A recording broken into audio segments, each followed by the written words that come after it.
Let's take a few seconds for some of the audiences to join.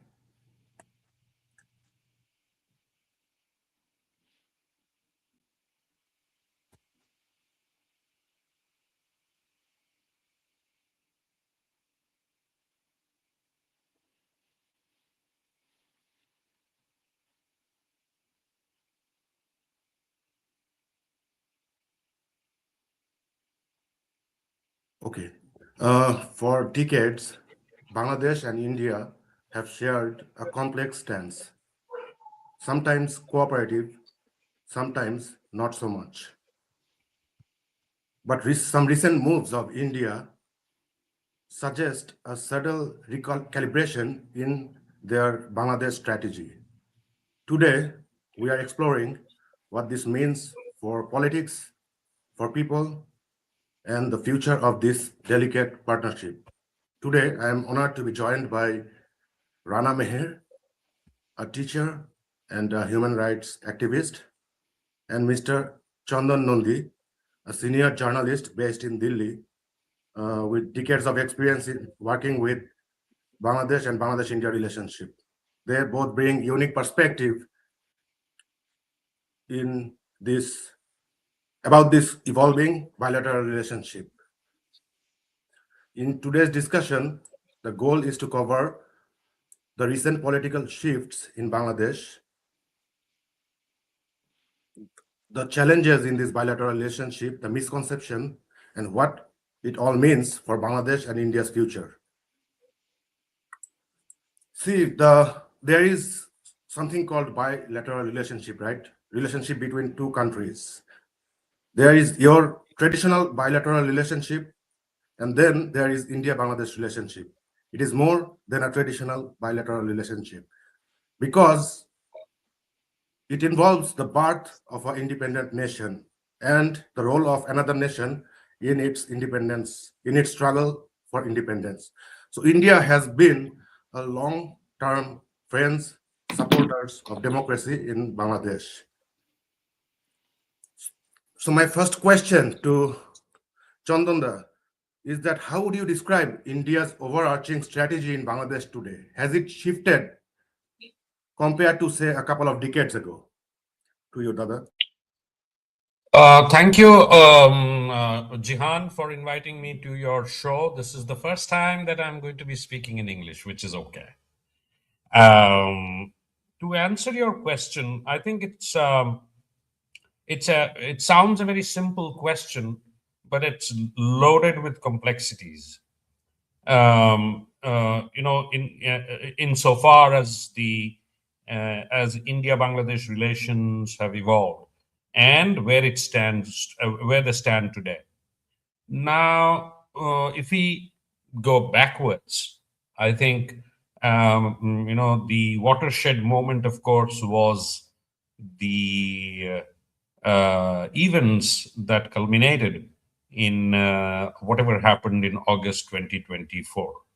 Now, there is a story behind that event. We all know about it.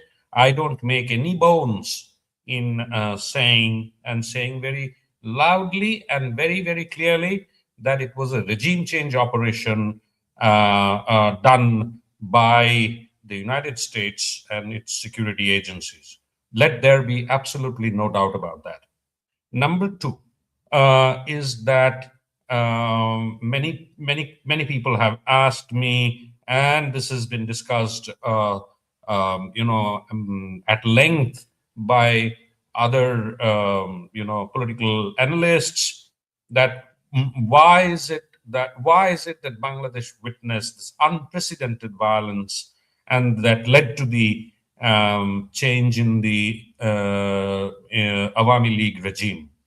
Now, there are several factors, but I'm mentioning all of this because all of these factors impinge on ties between Bangladesh and India. Now, we have seen that Bangladesh-India ties have never been a trough. It has not proceeded in a single unidimensional way, direction. there have been ups and downs, and we know that from 1975 itself. 1975 also we saw something very tragic happening in August 1975, and that led to a different kind of relationship where there were questions on either side.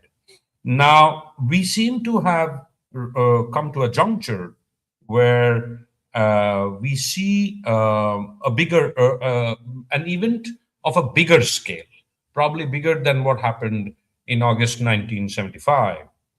And then there were subsequent events as well, but this seems to be the big one because this is where the salient feature of this particular event was the involvement of the United States in the regime change operation.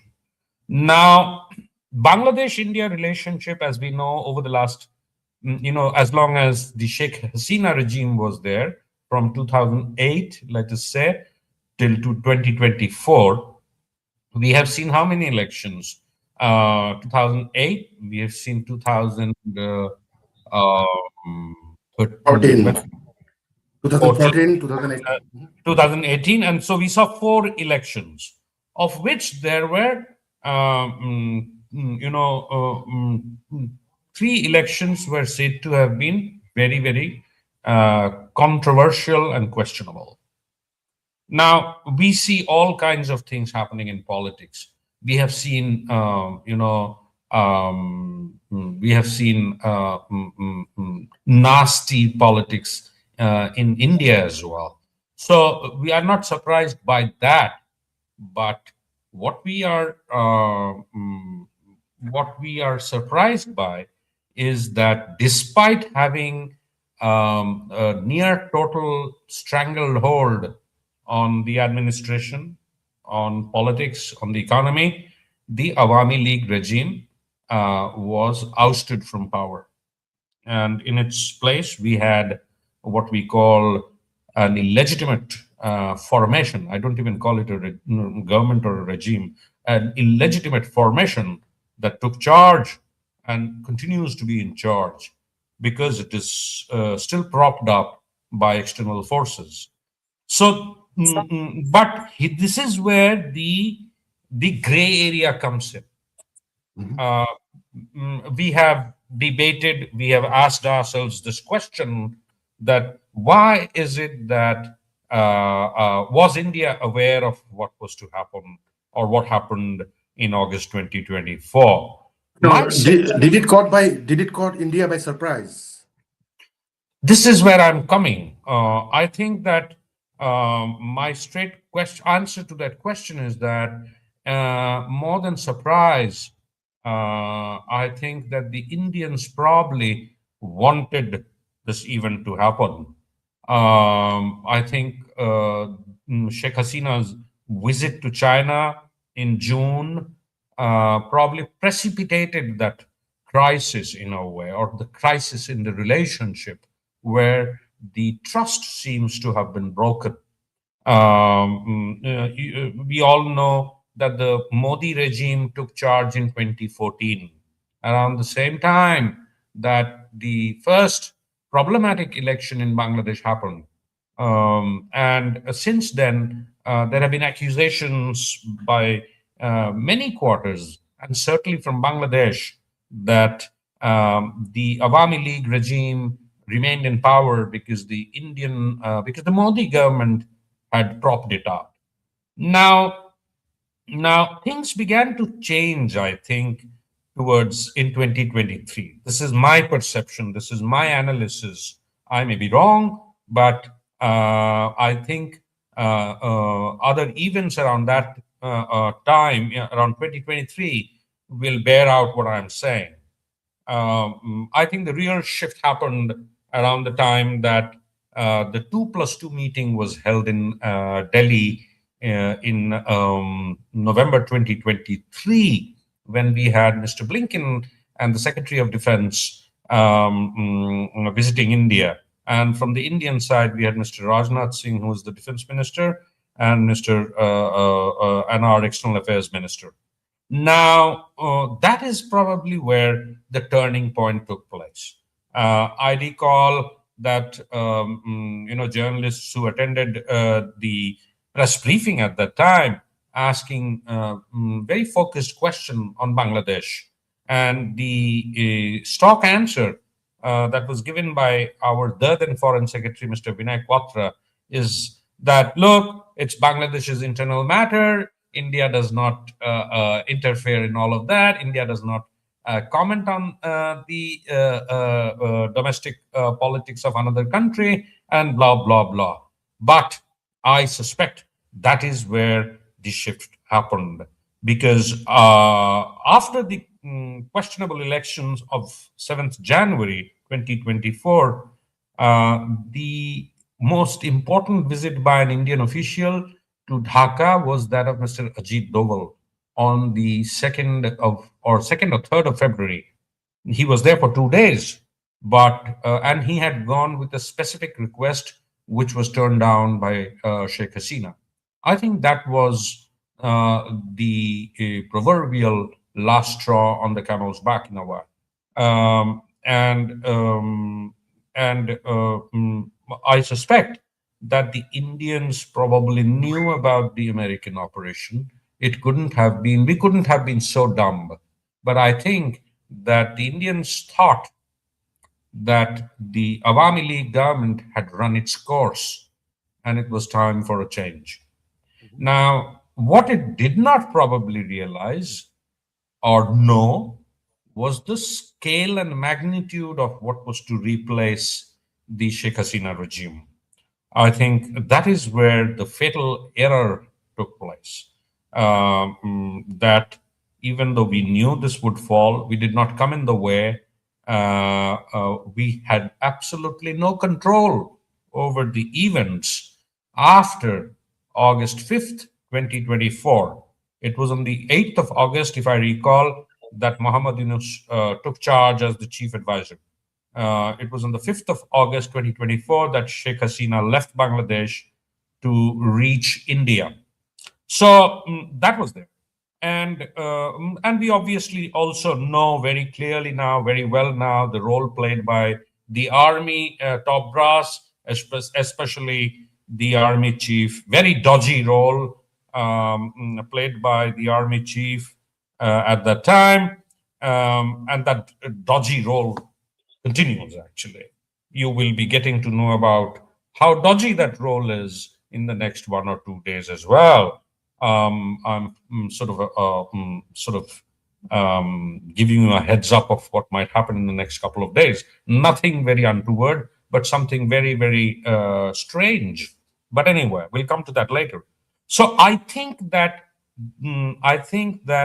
the because we had no clue what this so-called regime change would entail, we had no control over the events after 8th August 2024.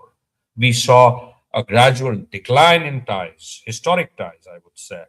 And we see the very, very clear signs of that deterioration in what has been happening of late. We have seen all kinds of trade related sanctions, we have seen moves rather, we have seen security related moves as well on either side.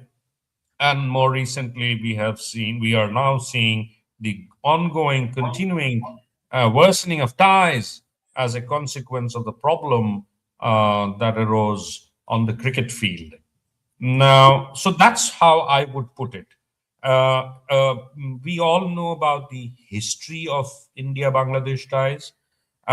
We know that India Bangladesh ties have gone through ups and downs. We have seen two tenures of the BNP, including one in which the BNP had partnered with the Jamaat-e-Islami. Now, that's between 91 and 96.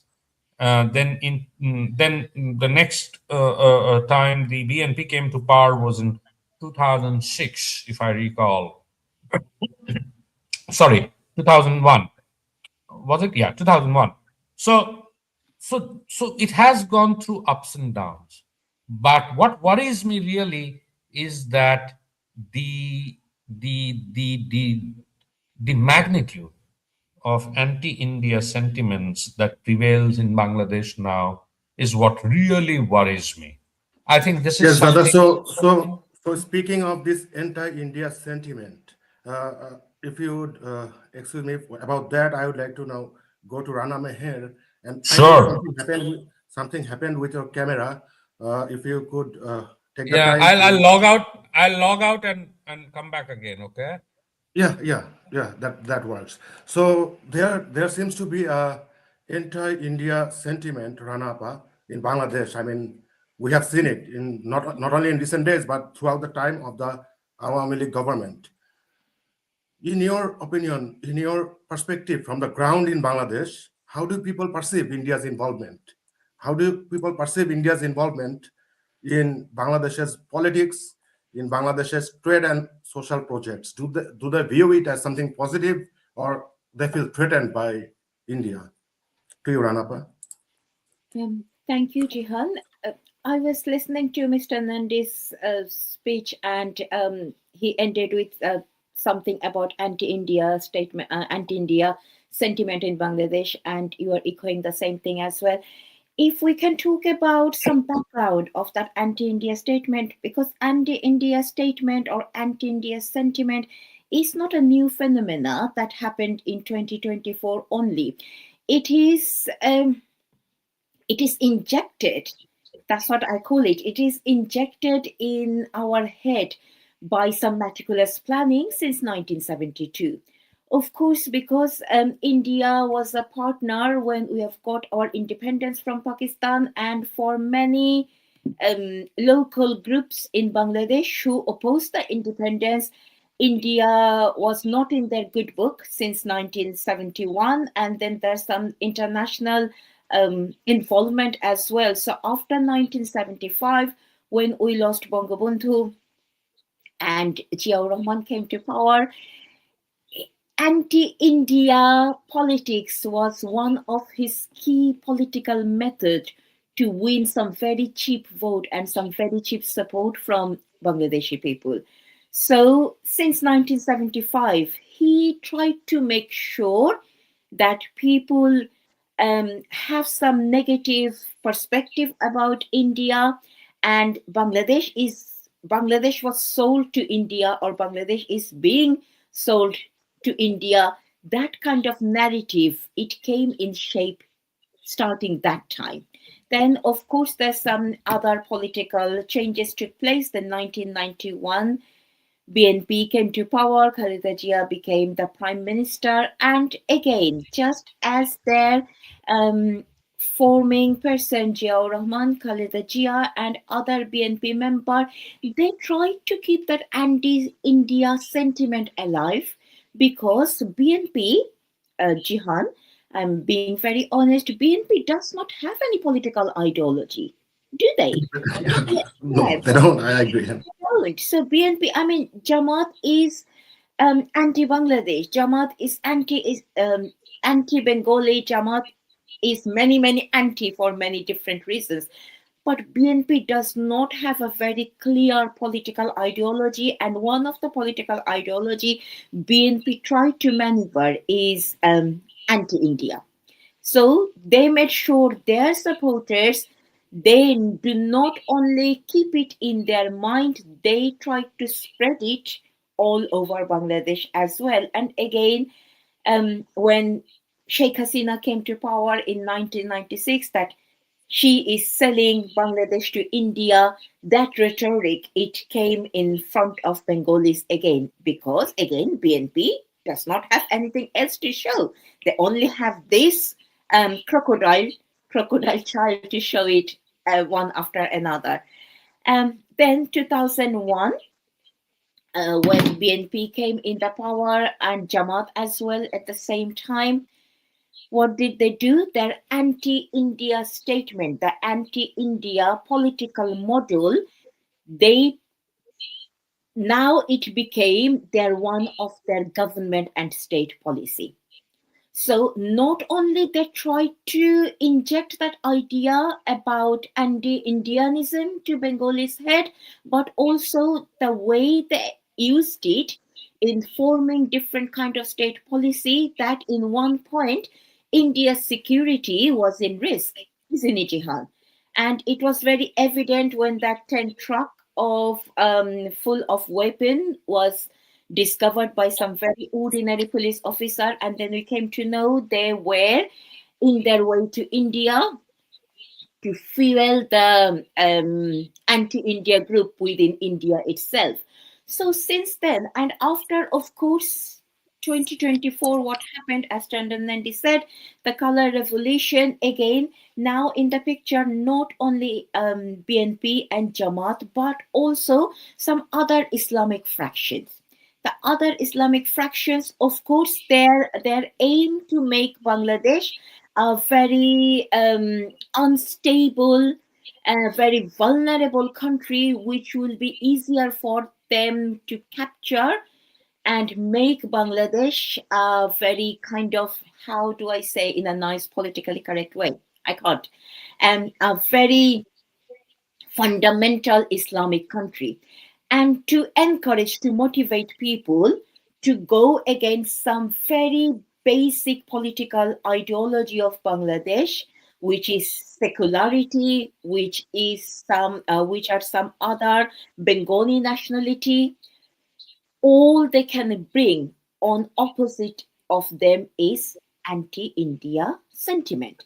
So they're trying to portray that Sheikh Hasina, she took place in India. So of course, India is trying to play a game with Bangladesh politics, and India is helping Awami League. So India is helping the fascist um, party of Bangladesh, and everything and anything happens in Bangladesh because they know they have only themselves to blame.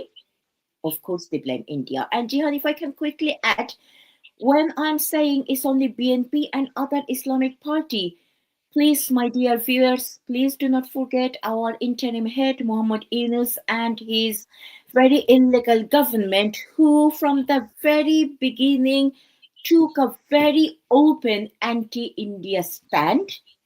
When Muhammad Yunus, in more than one occasion, kind of threatened India, saying the Seven Sisters can be, how the Seven Sisters can be in risk, and how Bangladesh can take over India in many other ways. And that is also, Jihan, fueled those anti-India sentiment in Bangladesh. So Bangladesh-India relationship, which started from a brotherhood from 1971, that started from a brotherhood, and with very meticulous planning since 1971, it came to a point where we three have to sit and talk about how bad that relationship have become and how can we make ourselves not to be part of it. So Jihan, is all planning, is all done by meticulous planning, current days illness, but in olden days by many other political figures. Thank you, Jihan. Thank you, Appa. So India has had a warm relationship with Awami League historically, given the historical significance. But you talked about the Seven Sisters and what we have seen between 2001 and 2007. Our Defense Intelligence Agency Major General, former Major General, retired Major General of India, Gaganjat Singh, openly claimed that Tariq Rahman, the now BNP chairman Tariq Rahman, was the mastermind behind this 10-truck arm haul case. Yet, in recent days, we see the Indian External Affairs Minister Jaishankar cozying up to the BNP chairman. It may be simply because of a diplomatic goodwill, showing respect to the former Prime Minister Khaleda Zia. Jihan, can I quickly just add something, if you allow? Not only Tariq Rahman, that time Home Minister Lutfur Babur as well, who came free from the prison last 2024 December. So he was the one of the mastermind, the major criminal in that 10 truck weapon case. Sorry, please carry on. Yeah, but now You're we're seeing absolutely right. You're absolutely right. Yep. a sudden shift in India's strategy. Now, my question to Chandan Dada is that is there any like the signals that we are seeing getting from Delhi? Do you think that the signals suggest a calibration is underway in their Bangladesh policy? Uh, uh, Great question, Jihan. I think the problem here that we need to be looking at, of course, is the kind of legal issues that the Awami League finds itself in now. I know that the ICT, I have a problem with the ICT. I have a problem with the manner in which the ICT has tried to adjudicate some of these very, very controversial cases. And there is, questions have been raised on rule of law, questions have been raised on not just the quality of evidence, but the manner in which this evidence was placed before the court, the kind of and very, very questionable evidence as well, because most of these evidence amounted to only people talking about it or making accusations in court or saying, repeating hearsay in a way. Now, that doesn't amount to evidence at all. And, any law graduate will tell you that. So I think that's one part. That irrespective of irrespective of the mechanisms that were employed in order to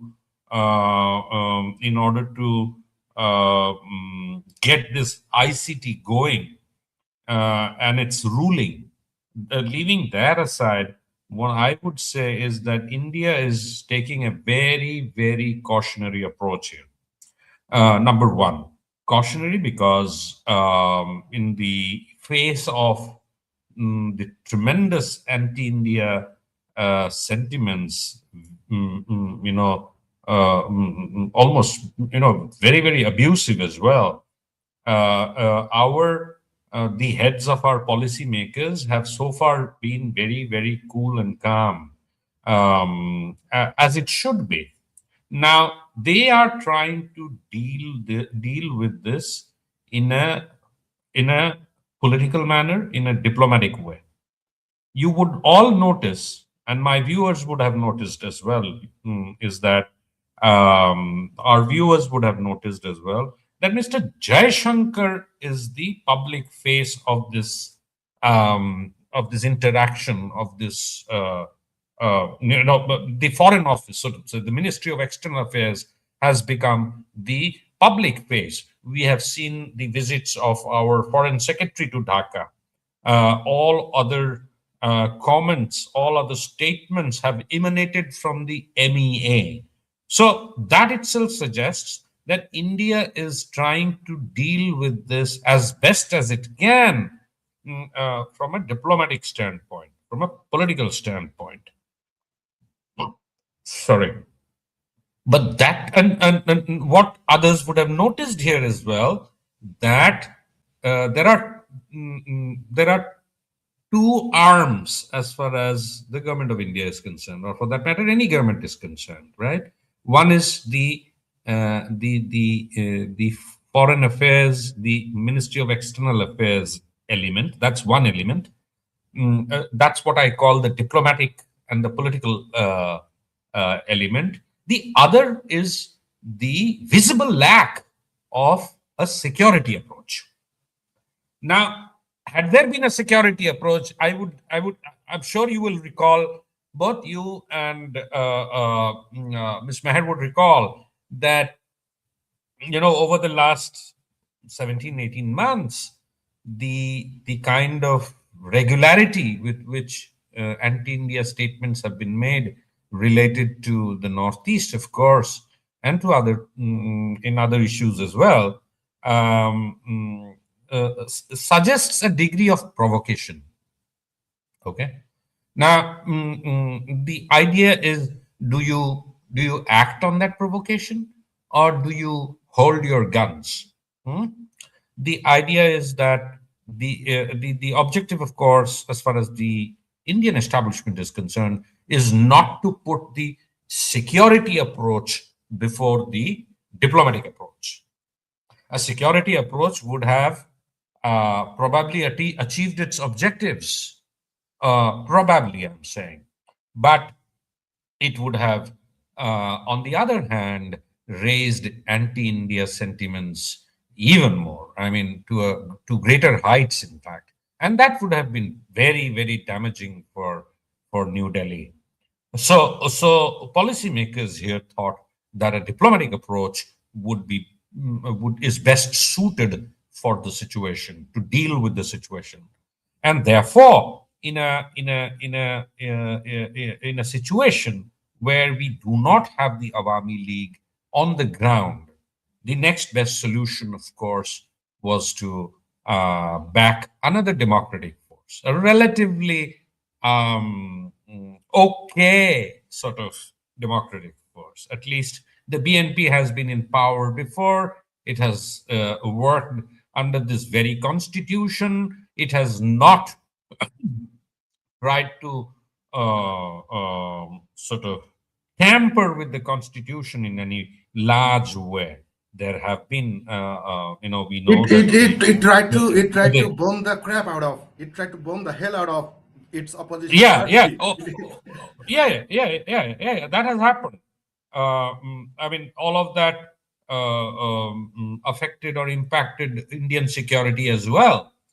However, when you are when you have to play a careful game, there are moments when you have to take some of this in your stride. That does not mean, or it should not be interpreted as a solid or a permanent relationship with a party that you did not trust. Okay, my sense is that this is probably a temporary interlude in the absence of a more democratic, in the absence of a more secular, political outfit. You try to sort of play your cards in a limited way with the next best available alternative. There have been reports, and very recently, a couple of days ago, the MEA did not deny that the government of India was in touch with, or its representatives were in touch with people in the Jamaat as well, which I am not surprised, because I was aware of all of this. This is just a public admission of that interaction. And it's not that that was the only interaction that happened. There were other interactions as well. So I think all of this is fine. Any country would try to deal with all political parties. Now, the proof of the pie is in the eating it. Because we don't even know whether elections will happen or not on the 12th of February. There is a huge question mark on the reality of this election. Will this happen? As things stand today, law and order situation in Bangladesh hasn't improved at all, right? And there is no guarantee that it is going to improve, or suddenly you will find that Bangladesh has become heavenly, or in any way. You won't find that. On the contrary, things can only deteriorate as this so-called February 12th date approaches, because there are interests within Bangladesh who do not want this election. Maybe the BNP wants this election. That's why Tariq Rahman is back in the country. But what if elections don't happen? Number one. And number two is, suppose elections happen, and it is a, closely fought election in which the BNP, which which still thinks that it is going to win this election, may just scrape past. Hmm? May just scrape past, may just have a simple majority in parliament. There is always, and mark my words, there is always the apprehension that that government may not last too long. So I think India is doing its best to latch on to the BNP, so that the BNP becomes the engine, so to say, for calling, for at least sort of paving the way for a more inclusive polity in Bangladesh. The BNP is not going to be averse to bringing back Bangladesh into normal politics. By normal politics, I mean where you have two democratic forces, two traditional parties opposed to each other, all right, and opposed to each other in very violent ways as well, but still at least believing in the constitution, believing in the sanctity of elections, and in a way using the BNP to get the Awami League back into politics. Now, for that, I think if the BNP wins this election, if, and it's still a big if as far as I'm concerned, then at least there could be a handle to first remove or withdraw the ban that has been imposed on the Awami League. No, that would be the first step towards bringing the Awami League back into the political fray. The second, of course, is the election.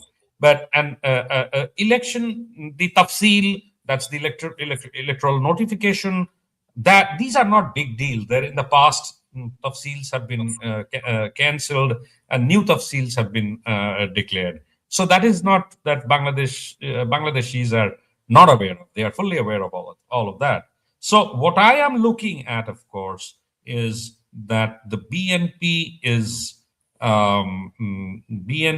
going to be India's driver in a way to bring Bangladesh back into normal politics. That's how I So look at it. speaking of BMP bringing Awami League back and BMP lifting the ban on Awami League, I don't know how much I personally would trust that, given that BMP had the proven track record of bombing the hell out of the top leadership of Awami League.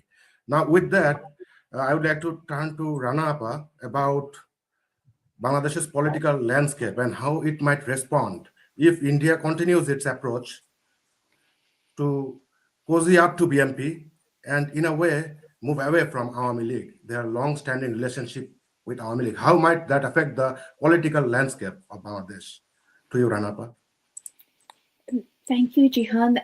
I agree with you and I disagree with Mr. Nandi about I do not trust BNP. I do not trust BNP simply based on its track record in what happened in 2004, as Jihan mentioned, when Tariq Rahman, he wanted to wipe out the Awami League top leadership. And since then, nothing in Bangladesh's political arena could go normally. Yeah, so that is one thing. And also after 2024, August 2024, I haven't experienced anything from BNP that can give me a hope or that can give a nation any hope that they will do anything better. And if we can see how they treated Dhanmondi 32 when it was demolished, it was burned down by it was burned down on 5th of August already, but when it was adopted again on 5th of February, just 6 months after, we could hear the BNP members, they were chanting slogan in name of Tariq Zia to show how great they're doing by breaking up that burnt building again. And if you can remember, Jihan and Mr. Nandi, when Sheikh Hasina got death penalty by the kangaroo court. Khaleda Jia actually congratulated that verdict. So again, based on my experience, it would be good if I'm wrong, but based on the experience, I do not see BNP will be anything better than what we have already seen. And India's position about choosing a lesser evil, let's see how it goes. If we come to Awami League, if there is more shifting, more leaning towards BNP from India. Now, this is not something new. After 1975, there were some issues when many of the Awami League politicians, active politicians that time, they said that India was siding with other parties such as BNP that time and did not provide enough support to Awami League. And it is okay. It happened what happened.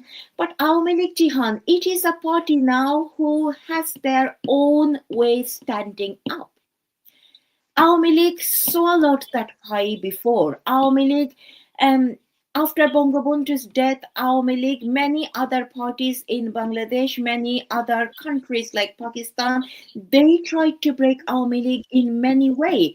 What happened? Awami League came back with double force, with double energy, with lots of motivation. So if India decides to shift towards BNP a bit more, yes, there will be some temporary rupture. There will be some sort of unorganized function because India and Army League, they stood with each other through thick and thin for some very long time. So if it does happen, yes, there will be some chaos in Army League, but I am very much sure, and I can say it as an Awami League supporter with my keeping my head high up. Awami League can fight. Awami League can fight back with India's help or without. It will take some time, but they will come back. But Jihan, if I can take you to other political parties, how other political parties might react to it. Parties like BNP, parties like Jamaat, parties like other Islamic parties who are no way secular and who wants to turn Bangladesh into Islamic country, Islamic fundamentalist country with Sharia law and others. Sorry, they might take this as an opportunity.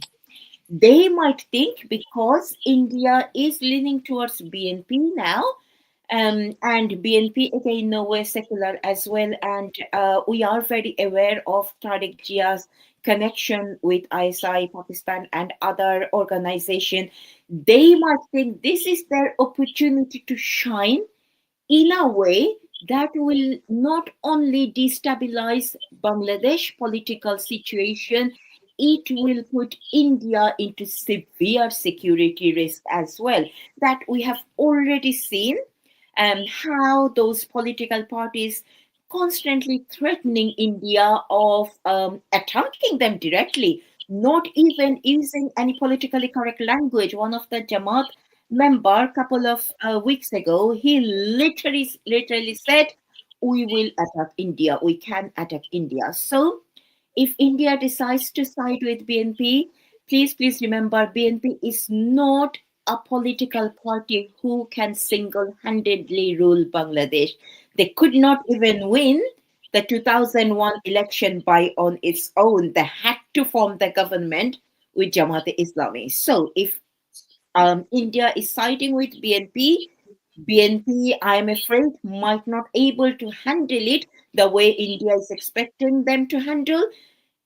BNP will take help with receive active assistance from Jamaat Islami and other Islamic party to destabilize Bangladesh and put India's sovereignty and other context of security in risk as well. So that is my take on it, Jihan. Back to you. Thank you, Abba. So, the destabilizer elements who try to put Awami League against the India and India against the Awami League by playing this Awami League selling the country to India card, they are still there here at play, right? they are doing the same thing. They are trying to cause this friction. Now, I want to go to Chandan Dada about the benefits of this diversification of relation. If India diversifies its relation with other political parties, could there be benefits for Bangladesh and for India to clear up that perception that I think we are that's a good question, but I think that there are no clear benefits for India here. I said initially, just in fact, just a few minutes ago, that to me this appears to be a stopgap arrangement.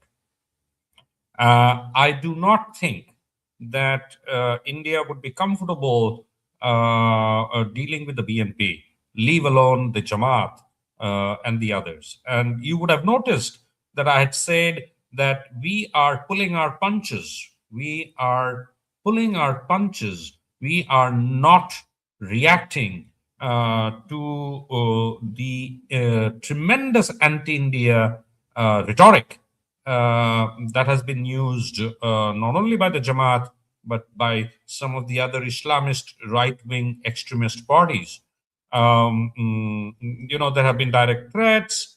When Muhammad Yunus made those threats, we responded, yes, but we also showed that we are ready to have some basic working relationship when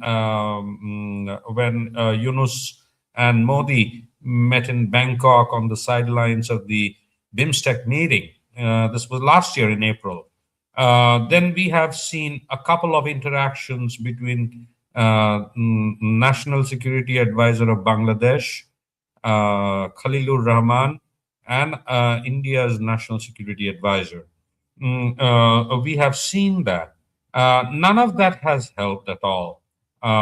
So there are elements within the Yunus regime who would like this state of affairs to continue because and also keep alive the anti-India sentiments and if possible raise it a few notches higher, because you would all know that this particular regime, this particular formation is invested in the NCP. And now we all know that the NCP has joined the Jamaat. But this was also known because we remember the Jamaate Islami's Naib Amir, Mr. Mr. Abu Tahir, saying that we were the ones who planned this, we were the ones who did this, we were the ones who were at the forefront of the so-called movement that dislodged Sheikh Hasina. So what does that indicate? It indicates, number one, that the US obviously had strong ties with the Jamaat. And the operation that was launched by the US involved the Jamaat. The NCP or the students coordinators who were part of it were the foot soldiers who were used. You would notice that at that time, none of the Jamaat leaders were at the forefront. It was the students, so-called students, who later formed the NCP. So, keeping all of this in mind, I think that I am sure that the 1 years, the 17-month, 18 months that have elapsed has given our security agencies the time and the opportunity to get their acts together. And that is precisely why they are not playing a frontal role in the ongoing relationship, or call you what you will. And therefore, I would insist that the mistakes that the Indians have made in the past might appear to be, Ms. Mahan pointed out that the Indians are backing the BNP. But as I said, that politics sometimes makes strange bedfellows, right? We have seen the unthinkable happen in Bangladesh as well. We have seen the Awami League and the BNP coming together to dislodge the Ershad regime, right? We expected that to happen even this time. It hasn't happened yet. But let me assure you that there are elements within the BNP who will hopefully, who are in position to prevent the other hotheads in the party to do anything against Indian interests. I'm sure our viewers are intelligent enough to understand what I'm referring to, but that is precisely what has happened. Remember one thing, that Tariq Rahman is in Bangladesh because of an approval from Indian officials. He hasn't come to Bangladesh just like that. So But obviously, when you say that Tariq Rahman is in Bangladesh with the approval of an Indian official, what does an Indian official has to do with his being able to return to Bangladesh? I'm a bit confused here. If you could clarify. I don't think that he's going to. My thing is that this is a point that the Indians also thought was an opportunity to piggyback ride Tariq Rahman under the difficult circumstances that the Awami League finds itself. As I said, an alternative at best. Whether how long that alternative is going to last is for time to tell us, is for Bangladesh politics will say that. And that is precisely why I'm saying that the BNP will be the best vehicle at this point in time from the perspective of Indian interests, to voice the opinion, or to carry the message that Bangladesh's elections, Bangladesh's politics needs to be inclusive. There may be bad apples in a particular organization, but that does not mean that the entire organization should be hanged for that, right? So what we are witnessing now is a very slow, very gradual, but very intense process in which the Indians are using only one arm of governance, one arm of administration. I mentioned that's the MEA, that's the diplomatic channel, in order to tide over a difficult situation. This was something. It is not, as Ms. Meher pointed out, anti-India sentiments have been there for years. She is absolutely right. They have remained suppressed whenever the Sheikh Hasina regime was in power, and they found their voice whenever Hasina was out of power. But this is the first time that we have seen an ugly manifestation of those sentiments, right? We all know that this is also for mobilization purposes. There are forces within Bangladesh who want to mobilize on an anti-India platform. Whether that particular rhetoric is strong enough to unite Bangladeshis, that's a different question. I don't think that the Bangladeshis are going to be taken in so easily by this rhetoric, because at the end of the So, day, the ordinary Bangladeshi doesn't want hell to break loose. right. So I think that let's put our money on the wisdom of Bangladesh's voters. Let's be a little more patient. I know that See, so elections. sorry, go ahead. Carry on, carry on. Yeah, so whenever we are talking about something, I'm seeing that we're coming back to that anti-India, same speech, right? So, and we are approaching almost to the end. My question to Rana Appa would be about this anti-India sentiment. You know, I'm pretty sure that this comes from some misconceptions and some lies. In your opinion, what are the most common misconceptions you encountered so far about India that the Bangladeshis have? See, what are the misconceptions about India in Bangladesh? Thank you, Jihan. I think we have kind of touched it. There are some conception. Um, One conception, I think it is kind of fueled by some Indian journalists, some of the Indian activists as well.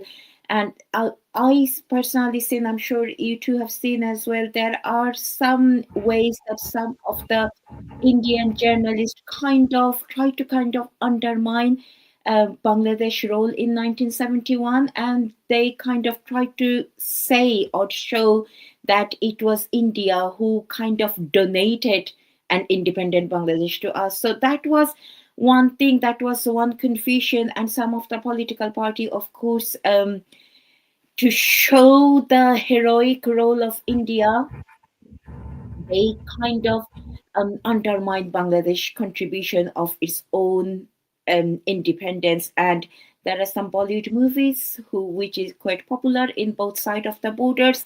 They are kind of responsible. So that is one thing. But apart from it, the most of the misconception is, Jihan, is India is being benefited by Bangladesh, and Bangladesh on the other side is not, which is a big misconception that I always encounter, such as India is being, yes, there are some ups and downs, and neighboring countries, there will be always some issues. Always will be neighboring countries, there'll be always some issues, especially when Bangladesh being a small country, there will be sometimes overshadowed by India. We have to accept it. But and there are some other issues when we have seen India acted in a way that could upset some of the Bangladeshis. But at the same time, India and Bangladesh have a very good bonding between them for some very long time, not only in state level, by some ordinary level as well. If we think about state level, during Sheikh Hasina's venture, there was a what do you call it? I forgot the actual term, when Bangladesh could use India's land to export. Transborder. Sorry. Transborder trade. Yeah. I think what you're referring to is the transborder trade Not of only goods. transporter trade, Dada, when Bangladeshi goods they could go to other countries using India's land. There's something would That's trans. that's exactly the transporter Oh, thing. right. So, Okay. for instance, Okay. for instance, if Bangladesh had to trade with Bhutan, this Hmm. Bangladeshi goods had to go via Transshipment. India, Yes. right? Right? Transshipment. Yes. Transshipment. That's Yes. the word. Transshipment. So That's the word. that's what you were referring to. Yeah, so transshipment. So in India's transshipment became very, very benefiting, and also many times the cultural ties between both countries. It is excellent for some many long time. So the confusion is, it is again, I will be echoing myself again. The confusion between these two countries, it is very much made up. Yes, there were some clashes for some good reasons, but most of the misconception that India is taking Bangladesh for good, or India is using the good heart or good nature of Bangladesh, they're taking it in the wrong way. Those are all injected ideas. And um, and also, Jihan, if I can quickly add, I know we are at the very end of the program. If I can quickly add, the bilateral tension between both countries, it does not do good for any of the countries at all. It ruptured the political stability for both of the countries. If I can quickly give you the example, when in Bangladesh the minorities are being tortured, we can see in India there are some groups trying to use it to manifest their own very Hindutva idea as well. So it will rupture both of the country if the bilateral confusion haven't resolved those cultural ties, those sisterly ties between two countries. it will be ruptured and it will not do good to any countries at all. So yes, there is some misconception. It is both of the parties' responsibility, both India and both Bangladesh. It is both of the parties' responsibility to resolve these issues. So that's all I have. Jihan, if I can quickly add something to that. Yes, yes. I The just, other last I just question. I just wanted to supplement what Ms. Meher said. See, politics is something that is okay. I'm fine with politics. I'm also okay with dirty politics, as long as I know it's going to remain dirty, but it is going to be harmless in a way. Now, what I'm suggesting is that, or what I would like to say, is that uh, the the upswing the upswing in so-called anti-India sentiments in Bangladesh is something that the Indian establishment ignored for a while. For all of the talk about people to people ties and all of that, I mean, when I went to Calcutta last time in 2024, I went to the Esplanade area where Bangladeshis come and live in hotels, where they eat out of it, at these restaurants, and I found them completely desolate, right? So obviously, a little bit of Calcutta's economy took a hit. That apart, what I wanted to say here was that the the very surreptitious almost growth of these Islamist elements in Bangladesh ironically has happened because it was during Sheikh Hasina's regime that madrasa graduates were allowed to get admission in universities. Now, I understand that there were domestic internal pressures, and she had to open the valves for that pressure to get released in a way.